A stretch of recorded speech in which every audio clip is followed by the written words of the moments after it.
So again, making sure that if there is a gap, if there is a situation that needs explaining, it's taking like 0.001% of the focus, and all of the focus is on what you do have, what you can bring, and it's about your future, not your past. It's about where you're going, what you're going to use to get there, and all of those great resume writing principles.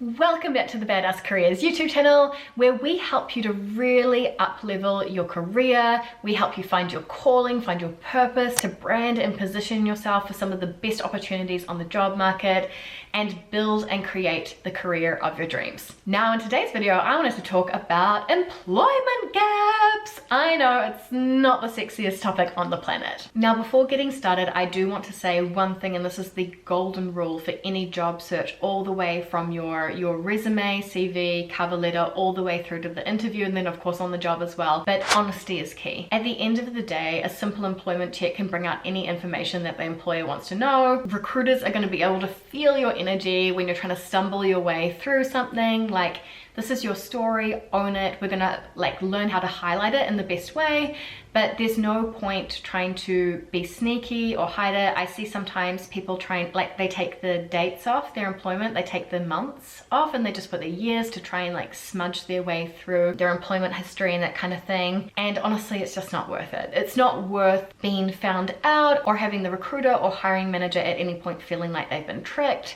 So that's just the golden principle to keep in mind through all of this. Now, before we get into all the ways that you can mention it in a really, classy and professional way, there are a few situations where you may not actually have to mention it at all. And so for me, if it is less than 6 months long, this gap, you may get asked about it, of course, in the interview, completely normal, and you'll have to be able to address that.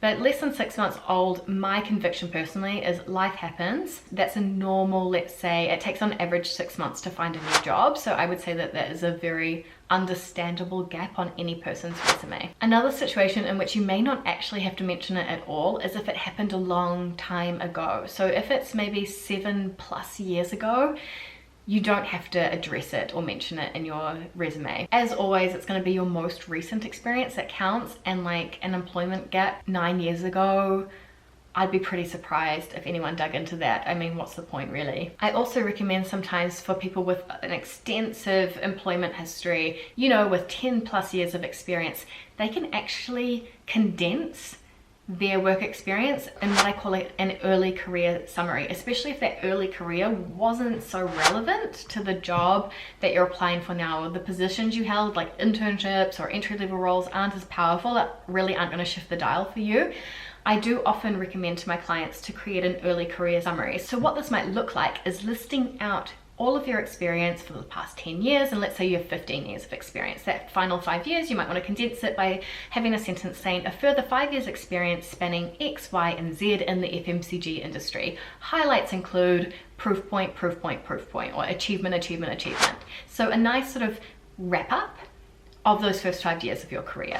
So obviously if the gap happened within that area, there's no need to address it. Another reason why you may not have to address it at all is if you were employed in a role. For example, I was an HR manager at L'Oreal from 2017 to 2020. In the middle of that, I took 1 year out, this is hypothetical, I didn't, but I took 1 year out to have my first child and go on maternity leave. Now, I returned back to that role and I worked out until the end of that contract, let's say. You do not have to tell that story on your resume. Legally, you are the holder of that job title and of that contract from that date to that date. Maternity leave is your right. You're able to go away and have a family, and if you came back to the role, you are able to say that you were an HR manager from this date to this date and here were your accomplishments. So you don't actually have to justify any gaps like that within a role where you still legally hold the contract and you go back to the role. And another instance where you may not actually mention it would be, for example, if you have the kind of resume, and this happens sometimes, where you have actually selected, handpicked the most relevant experiences for the role.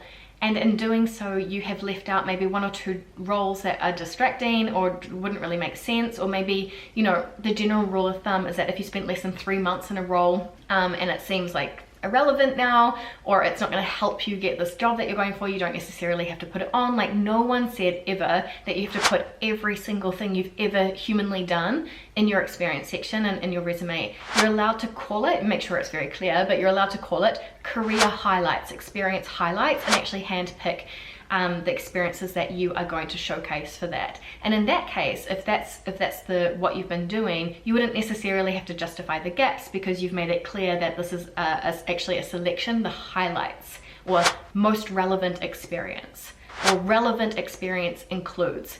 Like, with words like that, and if you've indicated that it's more so a selection, then you wouldn't necessarily have to justify it within that context either. Now, if none of these situations apply to you and you do feel like you do want to mention it, that's totally cool.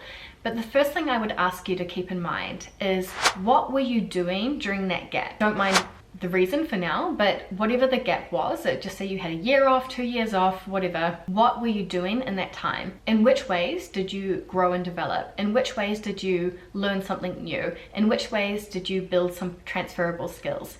So did you learn anything online? Did you take any certifications? Did you educate yourself in some way?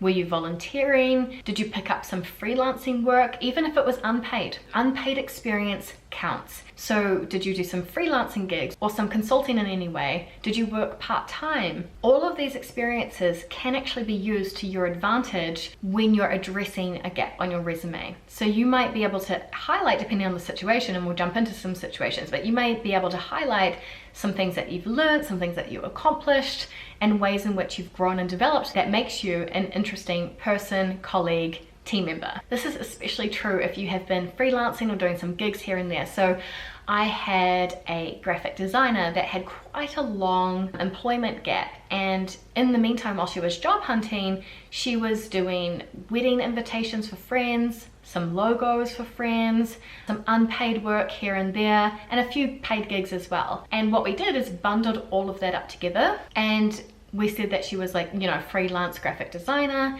and she bullet pointed out some of the deliverables. Now, it doesn't matter if it's paid or unpaid.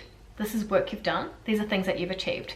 So the delivery of logos, so the delivery of wedding invitations, and really positioned themselves as that they were freelancing in that time, because it's the truth. So especially if you've been doing lots of little gigs or things like that, also think about that. Is it a gap, or what was I working on, and how can I describe that in the best possible way? Likewise, if you picked up lots of short-term temp roles or gigs, let's say, you can package that up as one experience as well. So you can call yourself a, you know, XYZ contractor, XYZ consultant, and then bullet point out a couple of the projects or the highlights that you worked on. You do not have to justify every single company that you worked for. And this is quite good as well if you, for example, you worked here for 3 months and then you had like a 2-month gap, and then you worked for another month and then you had a gap and stuff like that. They don't actually need to know that. They need to know, like, this is what you were doing. Let's call yourself social media management consultant, because you're just doing temp gigs here and there. You found some contracts wherever you could while you were job hunting, let's say.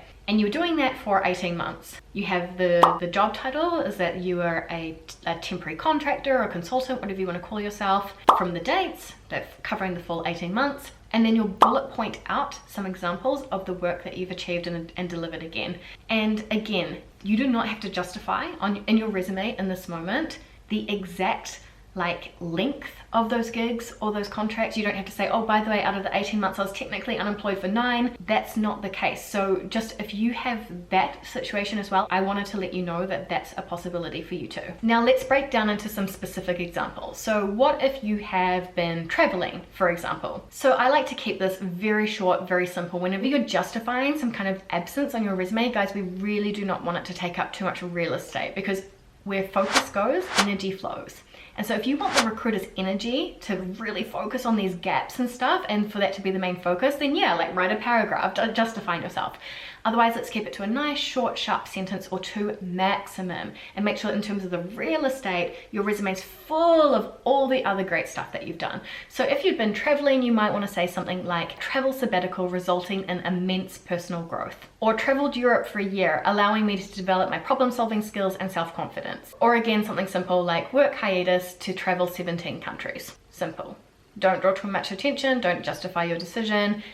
It's completely okay. One example that I had of this, of a client, was basically she was caring for a really sick family member, And in the aftermath of that, she really didn't feel like going back to the corporate world, which is completely understandable. And she went traveling, and she went traveling for over 2 years. So she was an attorney, a lawyer, and she took some random, gigs here and there, remote working, like one-offs and that kind of thing, just to earn some cash. But her main focus was traveling. And I'm actually going to show you how we packaged this up on her resume. So her title here is Project Attorney and International Freelance Consultant. So we've got international and project to honor the truth of the situation. But then we take 3 big accomplishments of the things that she had achieved over those 2.5 years. And she was not working in these places full time. These are 3 of the highlights, 3 of the professional highlights over that period of time. And we also address her international travel as well in the 4th bullet point. Now again, this is 100% truthful. The dates are there. She was international, she was a project consultant, and here are some of the things she delivered, and she was traveling as well to several countries. But do you see how in presenting it this way, it's not at all framed as a negative, and it highlights some of the great things that were achieved as well. Now the second major gap that I often see is when you're stopping to have kids, right? Either mom or dad decides to take time out to look after kids for maybe 6 months, a year, 2 years, 5 years, whatever it is. Firstly, I just want to say there is no shame in doing this. This is an incredibly, we're humans and we often make babies, right? This is just an inherent part of life. There's nothing negative at all. If anything, it's only positive. Now, what I don't want you to do is do that thing where people are like, it depends on the company, but in general, I wouldn't be like, superstar mom, expert negotiator and budget management, but really take up a lot of space and really try to plump up that experience and stuff. Everyone knows how tough and rewarding raising kids can be, and the transferable skills that would go into that, of course, in terms of managing emotions, finances, organization, all of that kind of stuff. That's quite obvious, so I wouldn't do that. What I would do is just keep it really simple and say parental leave date to date. That's it. And if you want to, you can add a bullet point saying something like successfully raised 2 young kids to school age, and another bullet point, active member of SPCA foster kitten committee, and another bullet point, volunteer for local church, organizing 18+ events. You could do something like that if you want to, highlighting that you raised your kids and you did some other stuff, or you upskilled in some way, or you could add those as wee bullet points underneath that section and tell us about what you've been up to. And this goes for all of these resume gap situations, but you don't need to make it any bigger than that. I think people forget that. They think their situation is so out of the box or so unique or that kind of stuff, and honestly, from a recruiter standpoint, you see these kinds of gaps all the time. Life happens, as I said at the start of this video, and it's okay. It's important just to own your story, and it's a mindset thing as well. Rather than focusing on that one gap, on the thing you don't have, on that time that you haven't spent in the workforce, we want the focus to be on all the things you have done, all the accomplishments you can bring to the table, right? It's a mindset thing as well. Don't let a 2-year gap in a 10-year career trip you up. That's 8 solid years of, I'm sure, amazing things that you brought to the table, if that's the case. So again, we're really wanting the real estate to shine on all of that stuff rather than the gap that you are concerned about. Now, what about health situations? So if you're caring for others, again, keep it really simple, work hiatus to care for sick family member in need, or simply caring for a sick family member. If it was you could also put the dates and just say, fully recovering from a ski accident, or work hiatus for health reasons. Maybe put some sort of reassurance there, now fully recovered or something like that. Now, what about if you have lost your job or even been fired from a role? So if you've lost your job, it's quite important that you don't want the recruiter to think that you were dismissed or fired for fault of your own. So I do quite like to, acknowledge that on the resume. And again, this is only for gaps longer than 6 months, right? And if you were really job hunting for that long, 9 months, 10 months, 1 year plus, then yeah, you might want to address it. And again, keep it super simple. So for example, date to date, active job seeking and personal development following company downsizing, or active job seeking and volunteering at charity X following being furloughed, or job seeking and upskilling in graphic design following my position being COVID affected. Now, if your gap follows your decision to leave, for example, you had an awful manager or a toxic workplace and you decided to leave, again, I'd keep it pretty simple, just one sentence, and put date to date and say something like self-initiated career break to focus on personal development and pivot into X industry, or pivot into some kind of, what did your next role look like and how is that different from the role before? So, and pivot into a larger company or a company with a social mission or X industry, whatever it is. But how could you basically use that to show that you were seeking something different? Or you could even say something like self-initiated career break to focus on finding a role with managerial experience. So it's not about why you left, but it's like why you were moving, what you were looking for or seeking, to kind of spin it into a more positive light. Now, if you got fired from a role due to poor performance or something more serious, my professional opinion is that I wouldn't mention it on a resume, because without context is different to justification, but without context, there's no real positive spin on that, to be honest. So when you see a gap in a resume, I guess that people's fear is that they'll think the worst, right? The recruiter will think the worst, which is that you were fired and then you couldn't find a job afterwards. Now, if that is actually your story, then that's cool. We can own that, we can work with that. But I'd just leave the gap there in that case on your resume, because if they're gonna think the worst and the worst is the truth, well, they're right? But what I would do is very much prepare a response in the interview that allows you to say what you learned. So, I was in this role for X months, maybe it was a sales role, for example, and after a few months of consistently not hitting my targets, I was dismissed. And in reflection, what I realized is that it was due fundamentally to my organization skills. So I was very much focusing on busy activities rather than relationships and sales. So I was letting things like logistics and emails and stuff overwhelm me when I should have been really focusing on revenue generating activities. And so how I've changed, or what I've done to work on this, is and reassuring that that won't happen again. And that's more something that you need to cover off in the interview. So in this case where you have been fired, I would just leave it as a gap, to be honest, on the resume. Now, if you are currently unemployed, so your employment dates stop, I don't want that first impression to be some sort of justification or job seeking or whatever it is. It's pretty obvious if you don't have a current experience that you are job seeking for whatever reason. So if you like, I would like in this situation for you to more so address it in your cover letter than your resume. So you may say something like, with my role recently being affected by COVID, I am now looking for a role that allows me to leverage my strengths in XYZ, and here's what I bring to the table. And you mention it to explain in a very, very brief way, and then you go into, here I am, this is what I'm good at, this is what I bring to a company. So again, making sure that if there is a gap, if there is a situation that needs explaining, it's taking 0.001% of the focus, and all of the focus is on what you do have, what you can bring, and it's about your future, not your past. It's about where you're going,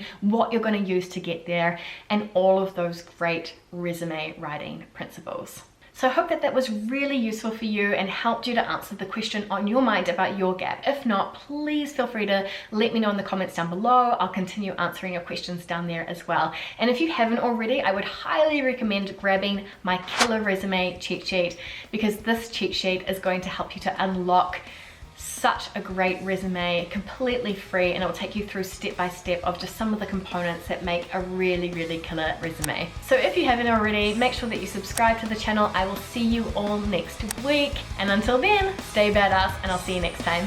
Bye.